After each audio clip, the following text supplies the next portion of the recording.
Hello दोस्तों, स्वागत है आपका हमारे चैनल वीएस कहानियाँ। तो शुरू करते हैं आज की कहानी। भारत के उत्तर प्रदेश के एक छोटे से गांव भदौली में रवि नाम का एक लड़का रहता था। उसका जन्म एक बहुत ही गरीब परिवार में हुआ था। उसके पिता रामदीन गांव में मजदूरी करते थे और माँ गीता खेतों में काम करती थी। उनका छोटा सा कच्चा घर था जो बारिश में टपकने लगता था। परिवार के पास 2 वक्त की रोटी जुटाना भी मुश्किल था। रवि बचपन से ही होशियार था। जब वह 4 साल का था तब से तब से ही मिट्टी पर लकड़ी की छड़ी से अक्षर लिखने की कोशिश करता। उसके पिता कहते, बेटा पढ़ाई में मन लगाओ, यही तुम्हें गरीबी से निकाल सकती है। लेकिन हालात ऐसे थे कि पढ़ाई के लिए जरूरी सामान भी मुश्किल से मिल पाता था। गांव का सरकारी स्कूल ही उसकी दुनिया थी। फटे पुराने कपड़े, नंगे पैर और खाली पेट, लेकिन आंखों में सपने बड़े बड़े। रवि हर रोज 3 किलोमीटर पैदल चलकर स्कूल जाता। उसके पास किताबें नहीं थी, इसलिए वह अपने दोस्तों से किताबें उधार लेकर रात को लालटेन की रोशनी में पढ़ता। रवि को पढ़ाई का बहुत शौक था, लेकिन जैसे जैसे वह बड़ा हुआ जिम्मेदारियां भी बढ़ने लगी। 8वीं कक्षा के बाद उसके पिता की तबीयत बिगड़ गई। अब घर चलाने की जिम्मेदारी रवि पर भी आने लगी। सुबह स्कूल जाना, दोपहर को खेतों में काम करना और फिर रात को पढ़ाई, यही उसकी दिनचर्या बन गई थी। कई बार उसे पेट भर खाना नहीं मिलता, लेकिन उसने कभी पढ़ाई नहीं छोड़ी। गांव के लोगों ने उसे कई बार ताना मारा, अरे रवि, ये पढ़ाई करके क्या करेगा? मजदूर मजदूर का बेटा मजदूर ही बनेगा। लेकिन रवि को अपने आप पर विश्वास था। वह खुद से कहता, मैं अपनी किस्मत खुद लिखूंगा। 10वीं कक्षा में रवि ने पूरे जिले में टॉप किया। यह पूरे गांव के लिए हैरानी की बात थी।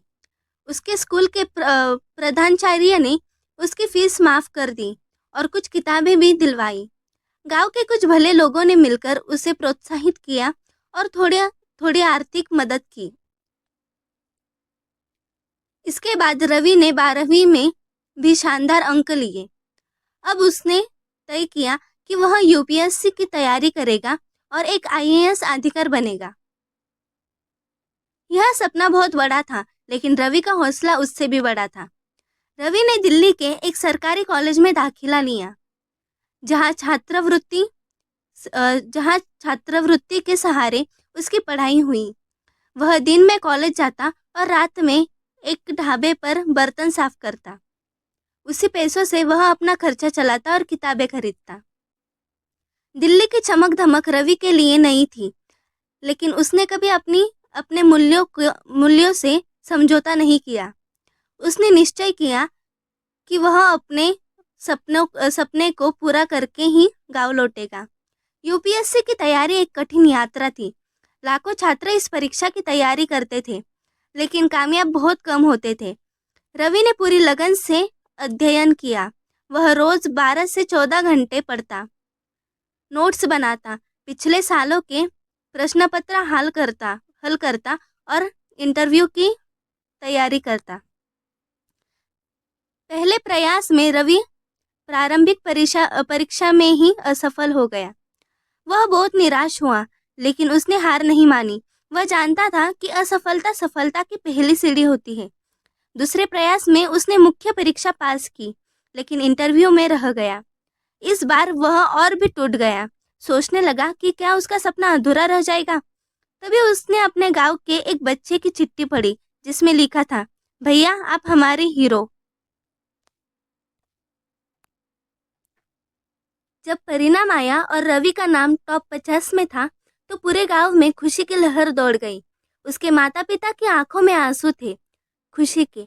रवि न केवल एक सफल आईएएस अधिकारी बना, बल्कि उसने अपने गांव में स्कूल, अस्पताल और पुस्तकालय बनवाने का काम भी किया। आज रवि हजारों युवाओं के लिए प्रेरणा था। वह अपने अनुभवों से युवाओं को बताता है कि हालात चाहे जैसे भी हो, अगर इरादे मजबूत हो तो कोई भी लक्ष्य असंभव नहीं होता। संदेश: रवि की कहानी हमें सिखाती है कि कठिनाइयाँ जीवन का हिस्सा है, लेकिन उन्हें पार करने की शक्ति हमारे अंदर होती है। गरीबी, संसाधनों की कमी या असफलताएं, ये सब केवल बाधाएं हैं, मंजिल नहीं। अगर दिल में जुनून जुनून है और मेहनत में सच्चाई, तो कोई भी रवि अपनी किस्मत बदल सकता है।